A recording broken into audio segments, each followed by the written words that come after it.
지난 에피소드에서 6.25 동족 상잔의 비극 멸공하려고 하고 혹은 자본주의를 척결하려고 하는 두 세력이 어떻게 남한과 북한에 각각 자리하게 되어서 전쟁까지 이르렀는가. 남한에서 당시에 가장 강력한 유력한 지도자가 3명이 있었습니다. 이승만, 윌슨한테 편지를 써서 우리나라를 좀 위임 통치를 해주세요. 단만 나중에 독립시켜준다는 전제로. 이게 이승만 외교 독립 노선입니다. 김구의 사상은 처음부터 끝까지 민족주의자입니다. 중국의 도움을 받습니다. 장개석도 굉장한 민족주의자거든요. 그러니까 둘이 짬짬이가 돼. 중국 국민당의 지원을 받아서 군사교육도 시키고 무기도 만들고 폭탄도 던지고 이런 활동을 중국 내에서 할 수 있었다. 여운형은 언론 활동을 해요. 실력 양성, 민족 개조 운동을 했던 것이고, 그래서 이 사람이 일제가 패망하기 전 1년 전 정부를 알아서 일제 망했다, 미리 준비하자. 국내에서 이 양반이 건국동맹이라는 걸 만들어요. 건국동맹, 이거는 지하 조직입니다.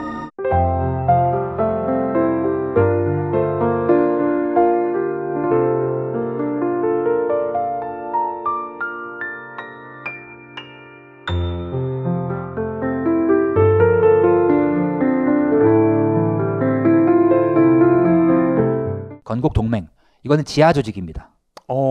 여기 속한 사람들은 누구도 서로를 알 수 없어요. 서로 간에 이름을 얘기하지 않고 주소를 얘기하지 않고 소속을 얘기하지 않는 파이트클럽 느낌. 파이트클럽 느낌이고 동학 느낌이에요. 여운형도 사실 부모님 동학 출신입니다. 출신은 아무튼 동학 느낌으로다가 44년도에 지하 조직을 만들어놔요. 건국동맹을. 이 조직이 꽤 컸습니다. 근데 자기가 거기에 속해 있는지도 모르는 사람도 있었던 거지. 이해되죠? 그러니까 일제 밑에서. 그리고 이 여운형은 대놓고서 일본인들 만나면은, 친한 일본인 만나면은 야, 일본 끝났어, 이렇게 얘기를 해요. 근데 이제 일본인들 입장에서도 믿음이 가는, 약간 싫어할 수 없는 그런 사람이었기 때문에 나중에 일본이 패망했을 때 그 정부 총감이 믿을 수 있는 카운터파트로 여운형을 불렀던 게 여운형입니다. 그러니까 일본도 믿을 수 있고 일본인들이 봤을 때도 조선인들이 얘 말이라면 따를 것 같은 사람, 이 여운형이었던 거예요. 그래서 여운형은 45년 8월 15일에 이미 8월 14일에 미리 얘기를 했었고, 8월 15일 딱 그 무조건 항복이 나왔을 때 건국 동맹으로 준비했던 사람들을 가동을 시켜서 건국준비위원회를 만듭니다. 건준을 만들고, 자, 여운형 입장에서는 임시정부 법통을 인정하지 않아요. 인정하지 않아요. 왜? 네가 뭔데? 여운형은 뭐라고 생각하냐면, 임시정부는, 왜냐면 여운형이 임시정부 파운더들 중 하나야. 그니까. 그 여운형 입장에서 김구는, 내가 임시정부 시작했을 때 갑자기 불러 들어와가지고 경비하던 친구가 설거지하던. 여운형 피셜로는 임시정부는 이미 1925년도에 끝났어. 탄핵했을 때. 그때가 왜냐면 노선투쟁이 안창호와 신채호, 창조파와 개조파. 이제 신채호는 이제 임시정부를 아예 새롭게 창조하자, 안창호는 그래도 좀 개조하자, 뭐 이런 건데, 임시정부 노선이 좀 이제 삐그덕거리니까 바꿔야 된다 라고 하다가 다 버린 거예요. 그 중에서 이제 김두봉 이런 사람들은 또 따로 빠져가지고 연안 쪽 가가지고 무장투쟁하고 이런 상황이었기 때문에, 여운형 입장에서는 임시정부는 지들끼리 노선투쟁하다가 그냥 흐지부지 된 한심한 놈들이에요. 한심한 놈들. 심지어 한심한 놈들이야. 지들 뭘 했는데 니네가. 김구 입장에서는 내가 목숨 걸고 싸웠을 때 넌 일본이랑 친해지면서 사상하면서 그랬던 놈이 이런 거야. 그래서 김구가 돌아왔을 때 여운형이 만나러 가거든요. 왜냐면 또 옛날에 여운형이 중앙이고 사장이고 막 이랬을 힘이 있었을 때 김구 가족들이 일본인들한테 쫓겨다닐 때 여운형이 보호해줬어요. 도와줬어요. 정이 있으니까. 정이 있어요. 그래서 그러니까 그래도 좀 old friend야. 근데 만나러 갔더니 김구가 안 만나줍니다. 상종을 안 해요. 문전박대를 합니다. 여운형은 그래도 사람이 좋으니까 임시정부 인정 안 해도 그래도 김구 오랜만에 와. 야, 동생. 구 형님이야. 형님이에요. 사실 나이는 더 많아요, 김구가. 여운형이 86, 김구가 76인가 그렇고. 한참 많네. 한참 형님이야. 그래서 여운형이 똑똑하고 이제 그 당시에 이미 좀 이제 힘이 있었으니까 임시정부 때 기획을 했던 사람이었지만, 그러니까 둘 사람의 관계가 있었겠지. 김구는 안 봐줘, 얘를. 안 만나. 근데 이제 이승만, 김구가 나중에 들어왔을 때는 둘이는 베스트 프렌드가 또 돼요. 왜냐면 또 이제 임시정부를 인정하는 사람, 이승만은 또 임시정부에서 탄핵되긴 했지만 그래도 내가 임시정부 대통령이 했으니까 임시정부가 인정이 되는 게 자기한테 좋은 거야. 그치. 건준이 인정이 되면은 자기는 할 일이 없어. 그렇잖아요. 여운형이 저절로. 여운형이 이르더니까. 자기네 한국에 산 게 없잖아. 조선에서. 그러니까 김구랑 이승만은 임정 노선을 택하기 때문에 둘이 친해지고 그리고 임정 노선은 둘 다 굉장히 반공주의적이었어요.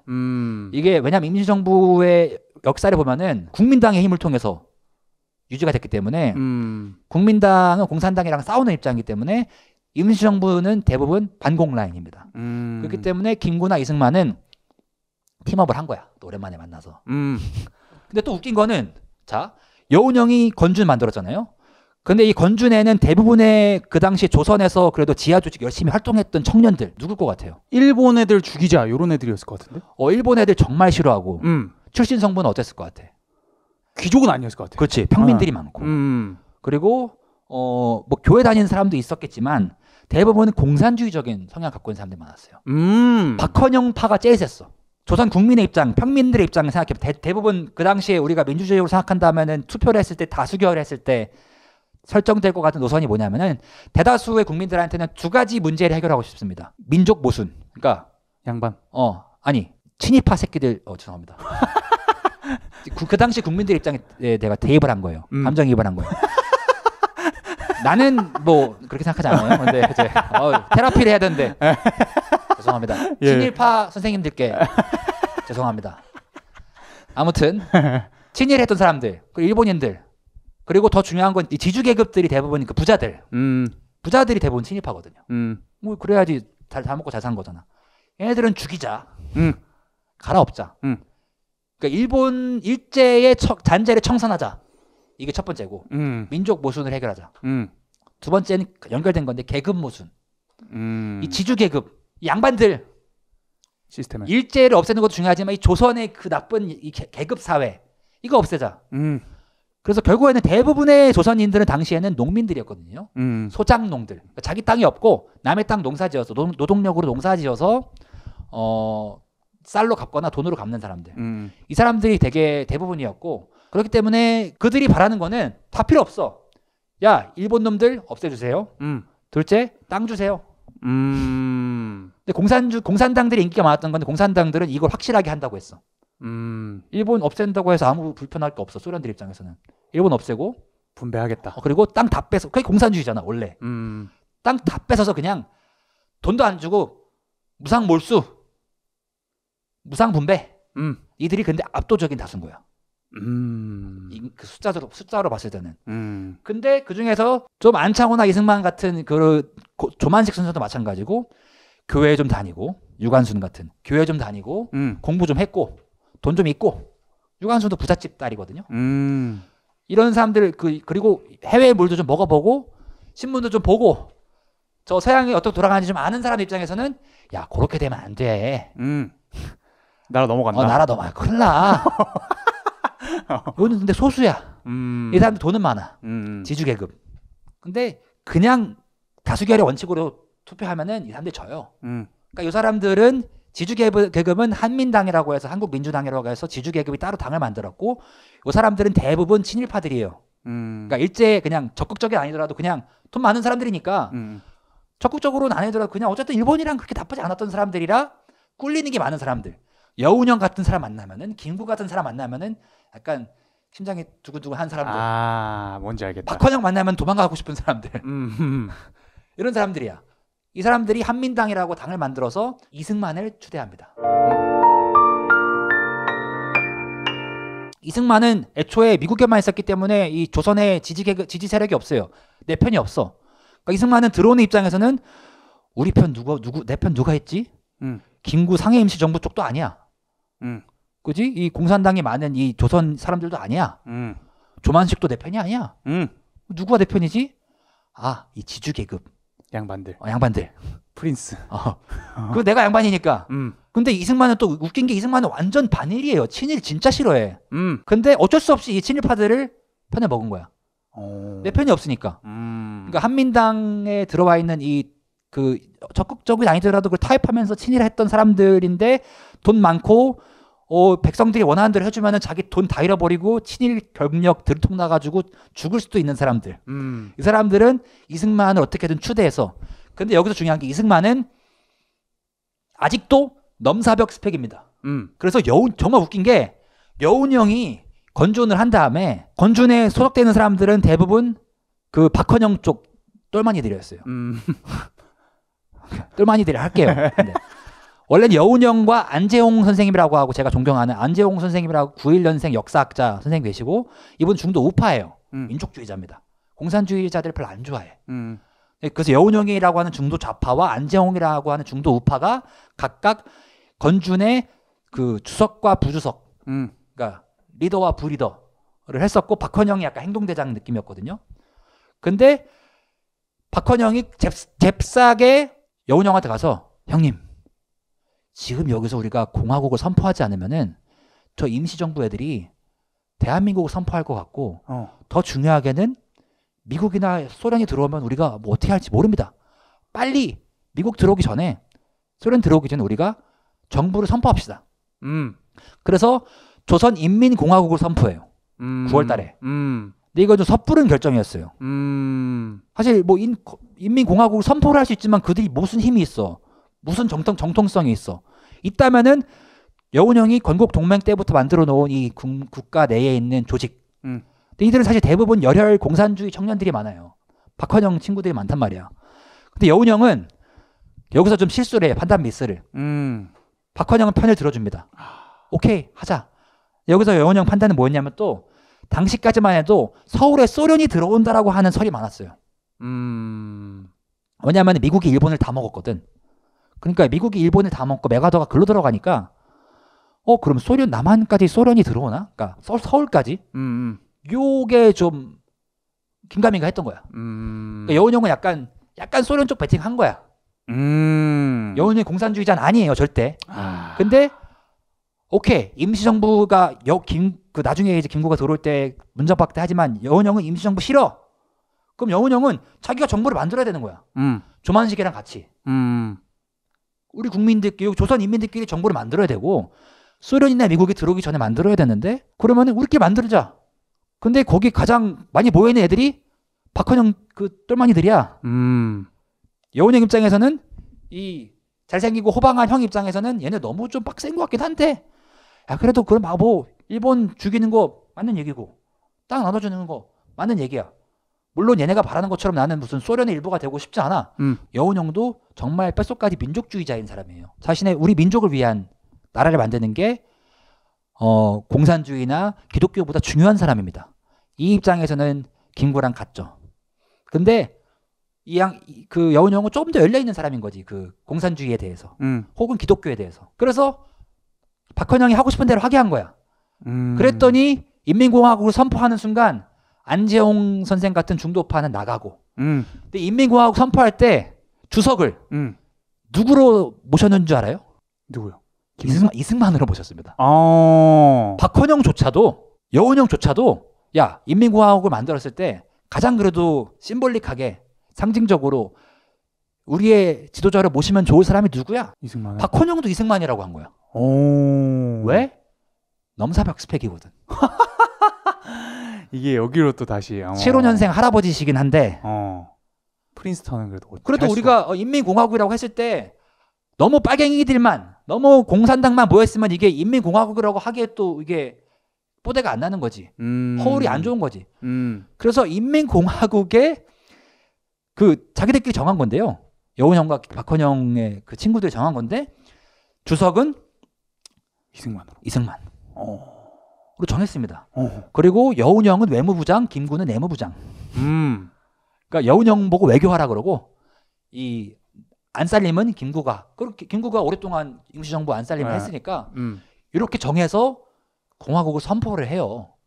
다 통합이 됐네요 그때는? 아니 그 통합이 된 게 아니라 그냥 동의를 안 구하고 지들끼리 선포를 한 거야.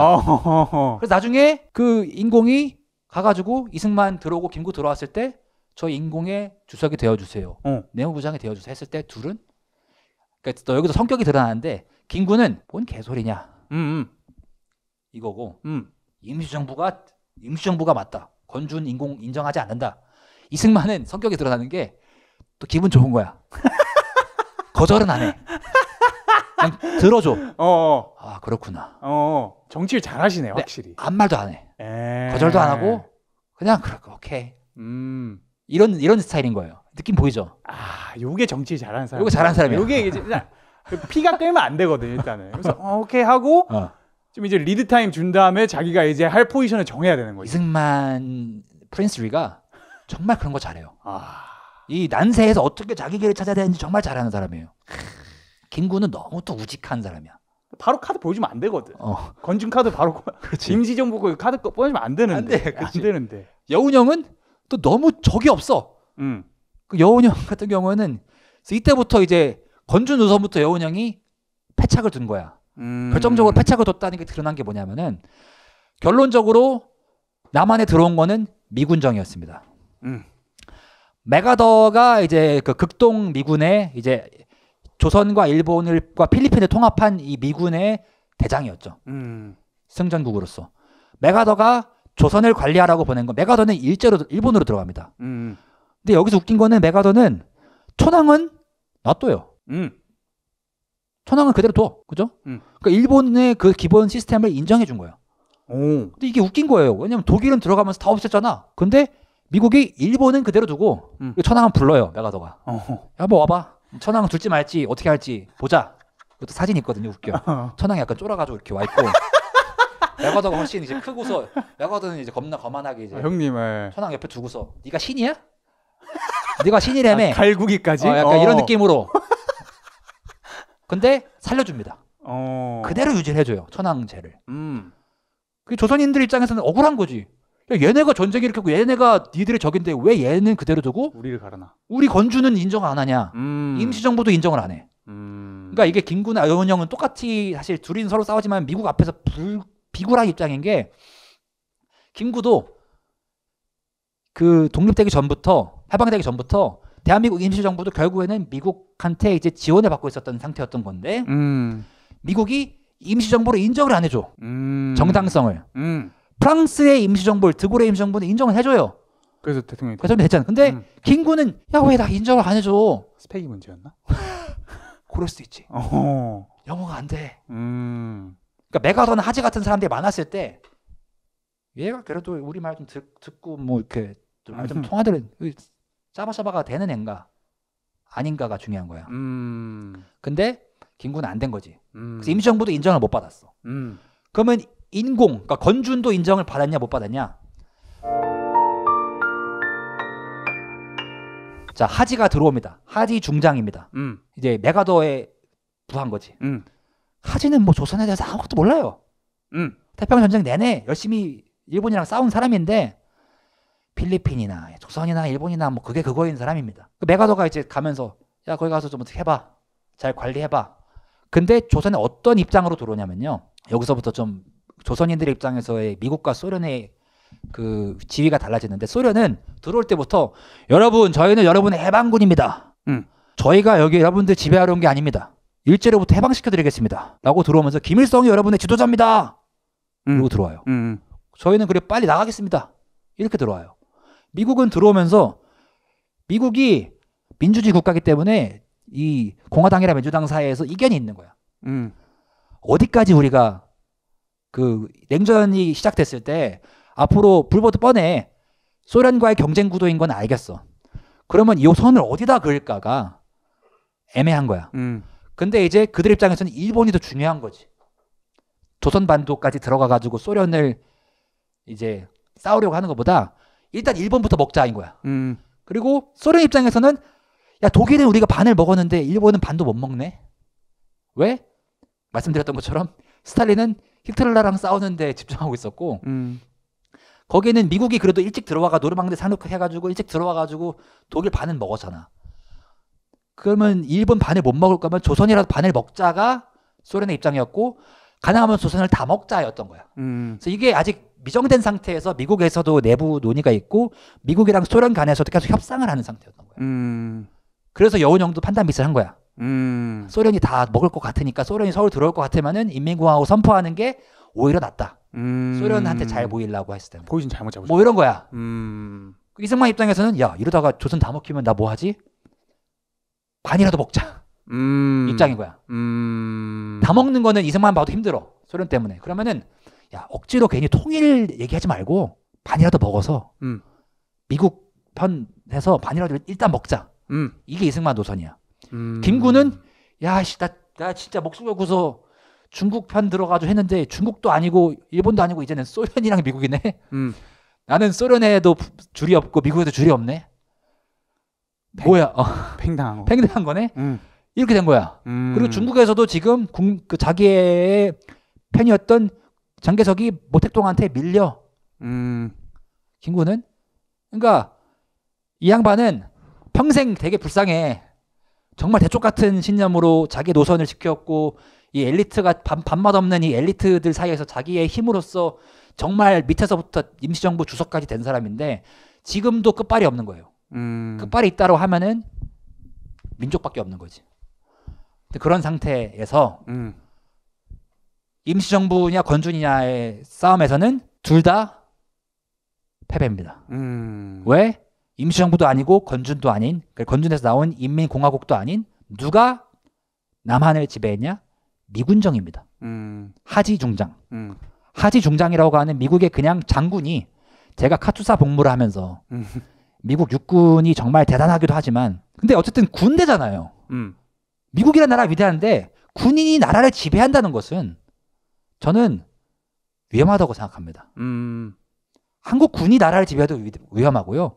근데 우리나라 군대도 아닌 미국의 국민이 아니라 미국의 군대가 군정을 한 거예요. 군정을 한다는 것은 뭐냐면은 우리나라의 그 당시 군정 치하에 있는 사람들은 잘못하면은 우리나라 재판소에 가서 판결을 받는 게 아니라 군정에 가서 군법으로 판결을 받는 거였었어요. 그러니까 미국의 그 민주적인 어떤 판결을 받는 것도 아니고 군인들에 의해서 군법에 의해서 판결을 받는 거거든요. 정말 식민 통치보다 어떻게 보면 더 안 좋은 상황인 거예요. 군인들한테 지배를 받는 거기 때문에. 그 당시에 그래서 판쳤던 게 저 같은 카투사들, 영어 좀 하는 통역관들이 이 미군정과 이 국민들 사이 그리고 일본 그 아직 군인들이 일본 병사들이 있었기 때문에 이 사이에서 왔다 갔다 하면서 엄청난 권력을 갖습니다. 저도 근데 그런 적이 있었거든요. 부끄러운데 권력을 이런 얘기 하면 안 되겠다. 이거는 제가 여기서 잠깐 전범선이 얘기하는 카투사 법적으로 조금 애매하다고요? 이 이야기를 듣고 싶으시다면 엔젤 투자자 전용 보충 수업에서 뵙겠습니다. 그럼 다시 돌아가시죠. 근데 이게 내가 그때 느낀 게 이게 해방 공간의 상태구나. 해방 공간의 상태라는 게 내가 카투사로 때 겪었던 상황이 그 동두천 캠프 케이스의 상황이 대한민국 전체였던 거야. 어느 장단에 맞춰야 될지 잘 모르겠는 좀 요런 상황. 그렇지. 그리고 미군정이 어쨌든 지배하니까 장교들이 그러니까 일개 중위나 대위들이 김구나 여운형 같은 사람들보다 훨씬 큰 권력을 갖고 있었던 거예요. 하지중장은 여운형을 만나자마자 뭐라는 줄 알아요? 너 여태까지 여기서 있었던 거 보면은 일본인들한테 돈 얼마 먹었어? 이렇게 나갑니다. 보자마자. 여운형은 코티졸 레벨 올라갈 수밖에 없지. 얘는 뭔데 지금 내가 일제 깜빵에서 얼마나 처맞았는데 근데도 이제 좋은 얼굴로 영어로 딱 이제 정장 딱 빼입고서 형님 아니야 나 체조도 하고 아니야 나 물어봐봐. 나중에 이제 아재도 조사해보니까 얘는 아니구나. 얘가 오히려 말이 잘 통한다 이렇게 돼요. 여운형이랑 친해지긴 하지만 어쨌든 건준과 인공은 싸그리 무시당합니다. 그래서 건준이냐 인공이냐 문제도 결국에는 그게 노선이 우리 갈라지게 한 거였는데 정확히는 이승만 김구와 여운형을 갈라지게 한 거죠. 둘 다 안 됐고 미군정이 들어옵니다. 여기서 미군정을 바라는 사람은 아무도 없어요. 조선인들 중에서. 마지막 세 번째 퀴즈는 찬탁이냐 반탁이냐예요. 그게 무슨 말이죠? 이게 국사 시간에 많이 나오는 건데 찬탁이냐 반탁이냐는 아까 우리 에피소드 처음에 얘기했던 위임 통치랑 똑같은 개념이에요. 이게 1차 대전 끝나고서는 국제연맹 생기고 리그 오브 네이션스에서는 위임 통치를 하겠다고 했었고 2차 대전 끝나고 나서는 승전국인 미국, 소련, 영국이 모스크바 삼상회의라는 걸 합니다. 모스크바에서 셋이 모여요. 스탈린이랑 처칠이랑 그 당시에 트루먼이겠죠. 확인 팩트 체크가 필요한데 아무튼 트루먼일 겁니다. 미국, 영국, 그 소련이 모여서 야 조선 어떻게 할래? 일단 38선으로 갈랐어요. 38선으로 왜 갈랐냐면은 그냥 가운데 있으니까 가는 거야. 옛날에 무슨 아프리카 식민지, 아시아 식민지 영국이랑 프랑스랑 갈라먹듯이 땅 따먹게 하듯이 그냥 arbitrary하게 그냥 야 지도 펴봐. 북위 38도 이거 아무 의미 없는 거잖아요. 그냥 37도로 할래? 39도로 할래? 소련이랑 미국이랑 야 그거 37도 너무 미친 거 하고 38로 하자. 그래서 어부지리로 서울이 밑으로 된 거예요. 그렇잖아요. 38도가 미국 서울에서 조금 위에요. 서울은 그래도 내가 먹을 테니까 너가 위에 평양 먹어가 된 거지. 미국이랑 소련 사이에서. 그리고 거기 삼상회의에서 결정을 한 게 신탁 통치를 하자였어요. 신탁이라는 거는 trusteeship. 믿자. 뭐를? 미국과 소련을 믿자. 믿어달라고 하자. 조선 민중한테. 일단 믿고서 우리가 너네 좀 키워줄게. 쩔 좀 받아. 쩔 좀 받아. 나중에 너네가 우리가 봤을 때 in due course라고 합니다. 그냥 시간 되면 우리가 그냥 됐을 때 때 되면 바꿔줄게. 때가 되면 독립시켜줄게요. 정확히 in due course라고 합니다. 그럼 이걸 가지고 또 이제 그 대한민국 임시정부 갈라졌던 것도 위임 통치를 동의하냐 안 동의하냐 여기서 갈라졌다고 했잖아요. 그럼 여기서 동의를 하면은 어떻게 될 것 같아요? 38선으로 가르고. 근데 지금 여기서 갈라진다는 거 얘기 안 한 거예요? 당연히 갈라진다는 얘기는 없어. 갈라지는 거는 지금 우리는 갈라지는 게 당연하지만 그 당시 조선인들이나 미국이나 소련 입장에서도 얘네를 갈라야 할 이유가 없어요. 같은 한 나라잖아. 그러니까 가른다는 게 아니라 우리가 갈라서 일단 지금은 갈라서 하되 얘네가 준비가 되면 in due course에 민주적으로 투표를 해서 왜냐하면 소련도 민주주의를 겉으로 표방한 나라입니다. 그 다수결로 1인 1표 투표해서 원하는 정부를 만들어주자. 이거였어요. 분단을 시키겠다라고 미국이나 소련이 얘기를 하면은 조선인들은 그때 들고 일어나요. 그러니까 그게 아니라 신탁 통치를 한다는 것은 신탁을 해줘서 우리가 미국이랑 소련이 일단은 지금 나눠서 보호를 해주지만 승전국으로서 일개 나라로 하는 게 아니라 Allied Forces로 더 나아가서는 나중에는 국제 그 UN으로서 국제 연합으로서 하는 거예요. 그 국제 연맹 때 위임 통치도 미국 일개 국가로 하는 게 아니라 League of Nations로 하는 거였어요. 그러니까 우리가 국제 사회의 일원으로서 너를 일조 신탁 통치를 해주다가 그래도 니네가 알아서 민주적인 투표도 하고 정부도 꾸릴 수 있을 준비가 됐다라고 우리 같은 계몽된 우리 같은 백인들이 봤을 때 오케이 해주면은 너네 독립시켜줄게가 된 거야. 그거에 대해서 근데 이승만이 찬성했을 것 같아, 반대했을 것 같아요? 반대했죠. 근데 위임 통치는 찬성했었잖아. 그죠? 근데 반대했어요. 네. 이승만과 김구는 반탁을 합니다. 이게 왜 갑자기 바뀌었냐? 이승만이 1차 대전 이후에는 위임 통치를 바랬어. 윌슨한테 해달라고 편지까지 썼어. 근데 지금은 반대를 했어. 왜? 여기서 찬성하면은 공산당 애들이 투표해서 이길 것 같은 거야. 아, 박헌영하고 그 똘마이들 너무 많이 봤으니까. 여기서 이렇게 신탁해서 해주면은 여기서 이렇게 그냥 해가지고 다 같이 투표해서 하잖아? 근데 다수결의 원칙으로 하면 조선 민중들은 대부분 말씀드렸지만 무상 몰수해서 토지 분배해주고 친일파 없애주는 게 지금 제일 중요해. 다 필요 없어. 이데올로기가 중요하지 않아요. 백성은 이데올로기를 중요하게 생각하지 않습니다. 내가 안 죽는 거, 누가 나 안 때리는 거, 그리고 내 물건 안 뺏어가는 거. 근데 그런 상태에서 투표를 하잖아요. 그럼 공산당이 인기가 많을 것 같은 거야. 적어도 여운형이 인기가 많을 것 같은 거야. 여운형 실제 인기가 많았으니까 신탁 통치를 반대한, 신탁 통치를 하는 순간 소련이 이긴다가 공식이었어요. 그래서 이승만과 김구는 반탁을 합니다. 그럼 여운형과 박헌영 같은 사람들은 어떻게 하냐? 찬탁을 합니다. 찬탁을 합니다. 그 여기서 또 갈리는 거죠. 결국에는 근데 또 의미 없어진 게 이게 신탁 통치가 가능하려고 하면은 미국과 소련이 합의를 해서 협치를 할 수 있어야 됩니다. 서로 미국과 소련 자체도 친구가 돼야 돼. 근데 여기서 이미 벌써 45년도, 46년도, 47년도가 되면서 미국과 소련조차도 더 이상은 우리는 같이 갈 수 없다가 된 거예요. 그래서 미소 공동위원회가 결렬이 됩니다. 그럼 신탁 통치를 하는 것도 의미가 없어져요.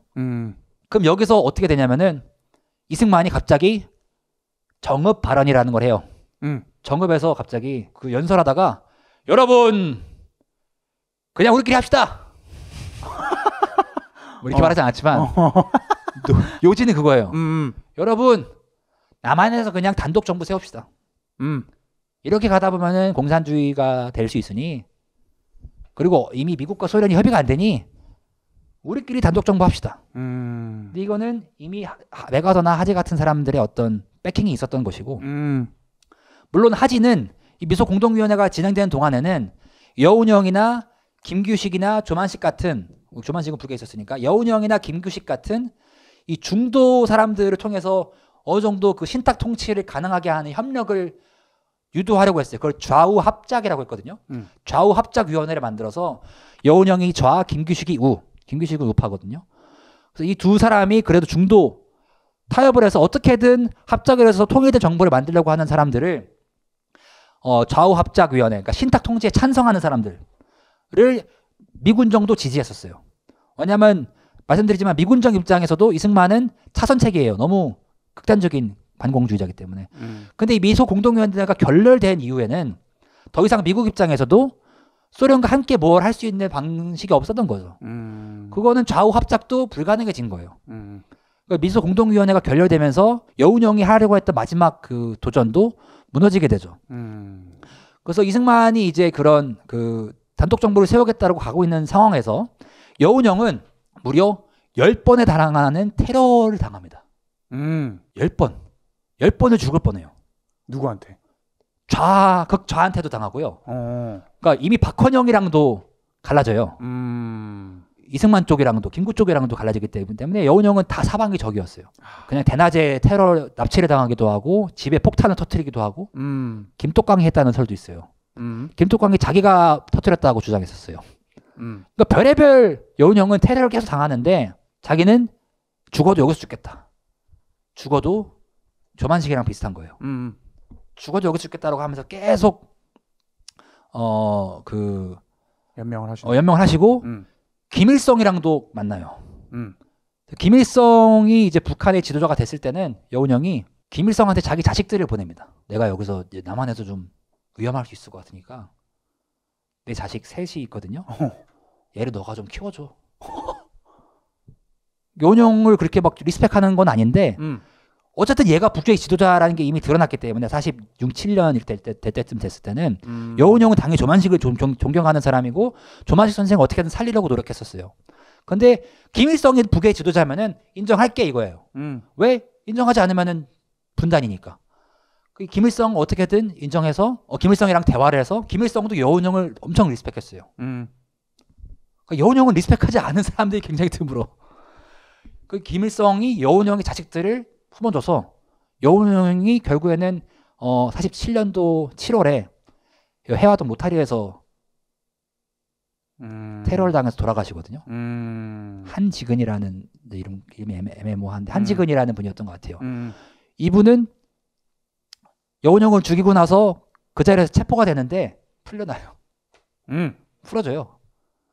미군정에서. 그리고 나중에도 내가 여운형을 죽였어! 라고 당당하게 자랑하시면서 대한민국에서 편하게 사십니다. 살인범인데. 11번째 테러에서 여운형이 죽은 거예요. 근데 죽고 나서 김일성이 여운형의 자식들을 잘 길러줘요. 유학도 보내주고. 그래서 여운형은 지금도 북한에서 리스펙을 받습니다. 그래도 공산주의자는 아니었지만 사회주의자였고 민족을 위해서 살았던 분. 근데 그 한지근이라는 사람이 그 여운형을 죽였을 때도 한 4-5명 같이 죽였던 건데 배우가 누군지가 드러나지가 않아요. 이 사람은 끝까지 자기가 단독 범행이다라고 해. 우리끼리 했다. 뒤에 뭐 정치인이 시킨 게 아니고 미국이나 시킨 것도 아니고 이승만이나 김구가 시킨 것도 아니다. 박헌영이 시킨 것도 아니다라고 주장을 해요. 몰라요. 지금도. 근데 이 여운형 선생은 그렇게 돌아가십니다.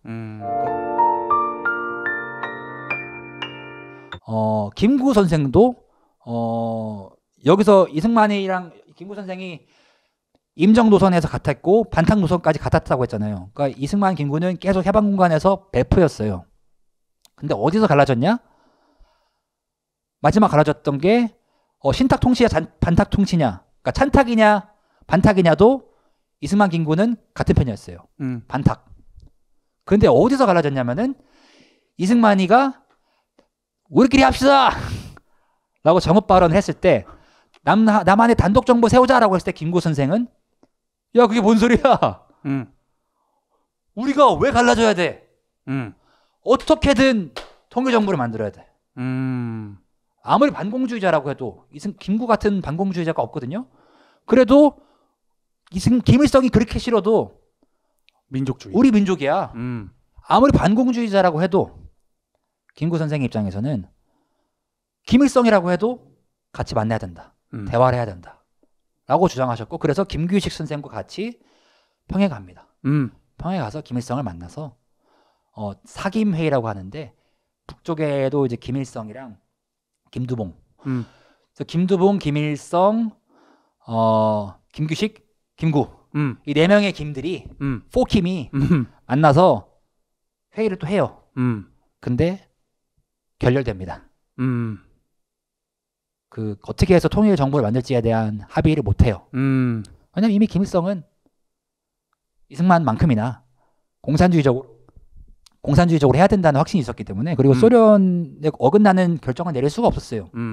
조만식 선생이라고 했으면 그렇게 했겠죠. 그러니까 김구 선생님도 실패하고 김구 선생도 결국에는 해방 공간에서 암살을 당합니다. 안두희라고 하는 육군 소위에 의해서 암살을 당하고, 안두희도 단독범행이라고 주장을 해요. 또 어마어마 많은 국민들이 애도합니다. 지금도 어떤 정치인이 배후에 있었는지 모릅니다. 그러나 결론적으로는 이승만이 미국의 도움으로 대통령이 되었고, 김구 선생과 여운형 선생은 죽임을 당합니다. 끝까지 어떻게든 하나 되어야 한다. 이념이 다를 수 있지만 어쨌든 이 한 민족, 한 나라로서는 통일된 정부를 만들어야 된다고 주장했던 분들, 타협을 해서라도, 대화를 해서라도 어떻게든 통일 정부를 만들자고 했던 분들은 죽임을 당했고, 이승만과 김일성, 전쟁을 불사해서라도, 폭력을 써서라도 이승만은 이제 북진 통일을 해야 된다.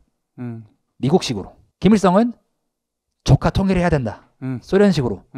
이 확고한 신념을 갖고 있는 두 사람이 각각 남한과 북한에서 지도자가 되었고, 그때는 이미 사실 48년도에 그 둘이 대통령이 됐을 때는 이미 6.25 전쟁은 불보듯 뻔했다. 물론 김일성이 먼저 쳐들어온 겁니다. 6.25 때는. 근데 이승만도 쳐들어가고 싶어 했었어요. 그리고 49년도에도 그렇고 50년 6.25 전쟁 전까지도 38선에서 계속 작고 큰 전투가 있었고요. 이승만도 국내에서도 서북청년단을 비롯한 이 극우 반공 테러리스트들을 풀어가지고 폭력을 쓰는 거에 대해서 전혀 반대하지 않았고, 한민당과 그때 말씀드렸던 이 지주 계급 친일 세력과 결탁을 했기 때문에, 이승만 본인은 친일파가 아니었지만 그들과 결탁을 해서 하나의 정치 세력을 만들었기 때문에 그 친일파들이 남아가가지고 저질렀던 이런 만행들에 대해서도 경찰 안에 되게 친일파가 많았거든요. 그것에 대해서도 이승만은 눈을 감아주고 반민특위를 해산하기도 하고, 아무튼 이런 이제 구구절절한 이야기들이 있었기 때문에 이승만과 김일성이 그 소련과 미국에 각각 의해서 결국에는 간접적으로나 직간접적으로 간택이 되어서 이 나라가 분단이 된 상황에는 이미 우리의 내전, 가장 뼈아픈 동족 산잔의 비극은 정해진 수준이었다. 근데 과연 그것이 우리의 유일한 길이었을까? 모르겠습니다. 뭐 국제정세상 불가피했을 수도 있고요. 근데 저는 지금도 드는 생각이, 그냥 우리의 지도자들이, 그리고 우리의 민중이, 백성들이 조금 더 하나 되어 있었으면, 김구랑 여운형이랑 좀 안 싸웠으면, 박헌영이랑 김구랑 좀 안 싸웠으면, 이승만이랑 박헌영이랑 좀 친했으면 전쟁 안 났을 거 아니야. 이 생각이 좀 들어요. 그래서 네, 역사 테라피의 지금 대단원의 막을 향해서 가고 있는데요. 6.25 얘기는 하지 않아도 우리가 잘 아니까 정말 많은 이야기들 했는데, 진짜 이번 에피소드에 진짜 뭐 특히 그 해방 공간에서부터 말고도 훨씬 더 할 얘기가 많았던 것 같아요. 아무래도 우리 얘기니까. 우리 얘기라서 그런 건지. 나만의 얘기니까. 저가 제 인상 깊었던 건 어쨌든 그런 세 가지의 뿌리들이 있었고 노선들이 있었고 형이 아까 처음에 얘기했던 것처럼 우리가 어떤 노선을 택했을까 뭐 생각을 많이 해보게 되는데 그거에 대해서 뭐 저희가 확답을 드릴 수는 없을 것 같고 저희가 뭐 개인적인 얘기를 할 수 있겠지만 결국에는 질문으로 끝내는 게 좋은 것 같아요. 그러니까 우리는 여기서 어떻게 길을 정했을까? 지금이라면은 그렇죠. 80년 후에 저희가 이거 돌이켜 본다면은 어떠한 길들이 있었고 우리가 개인적으로 또 시청자분들이 여기서 나는 어떤 쪽이었을까? 그 판단은 저희가 또 넘기면서 저희가 또 굳이 마무리 빌 필요 없고 좀 넘기면서 마무리 짓는 게 가장 좋지 않을까 이런 생각이 듭니다. 여러분이라면 어떤 길을 택하셨겠습니까? 이승만, 김구, 여운형, 박헌영 남한에서만 해도 그렇게 크게 4가지 길이 있었던 것 같은데 그 길 아니고도 사실 또 다른 길이 있었겠죠. 우리가 가보지 않은 길. 그 질문을 스스로 MBTI가 뭔지 묻듯이 나는 뭐가 좀 더 나한테 맞았던 것 같아 라고 한번 물어보면은 오히려 많은 공감이 또 될 것 같은. 물론 그들 다 좋아하려면 정말 좋아할 수 있고 정말 싫어하려면 싫어할 수 있는 사람입니다. 다 나쁜 짓도 많이 했어요. 폭력도 많이 쓰고. 근데 다 어느 정도는 우리가 공감할 수 있고 남한에서든 북한에서든 위인으로 추앙받고 있는 사람들이기 때문에 그들을 돌아보면서 스스로 한번 물어보면 깊은 테라피가 되지 않을까 싶습니다. 그래서 또 이제 다음 편에서는 또 얘기하고 싶은 게 있잖아요. 또 저희가 못 가본 길 여기에서 또 저희가 또 못 본 길을 역사학도로서 전범선 형님은 또 다른 길을 또 보신 게 있으시잖아요. 상상해보고 싶은 가보지 않은 길 그리고 가야 하는 길 지금 우리가 처해져 있는 상황이 사실 45년도의 상황 혹은 일제의 그 지배를 받게 됐던 구한말의 상황과 크게 다르지 않습니다. 열강들 사이에서 우리가 특히나 지금 트럼프와 시진핑 사이에서 푸틴을 옆에 두고서 김정은을 옆에 두고서 우리가 처한 상황이 있기 때문에 여기서 어떤 길을 갈지가 가장 중요하다고 좀 보고요. 역사가 역사로 남지 않으려면은 지금 우리에게 새로운 어떤 희망이 돼야 된다고 저는 생각을 해서 그 고민을 저도 정답이 있지 않습니다. 여러분들과 같이 좀 나누고 싶은 마음에 다음 편에서 가보지 않은 길을 좀 이야기해보면 좋겠습니다. 좋습니다. 그러면 여기까지 시청해주셔서 감사하고요. 다음 편에 뵙도록 하겠습니다. 감사합니다. 페이스. SPNS 정렬 신호로 바뀌었습니다. 네,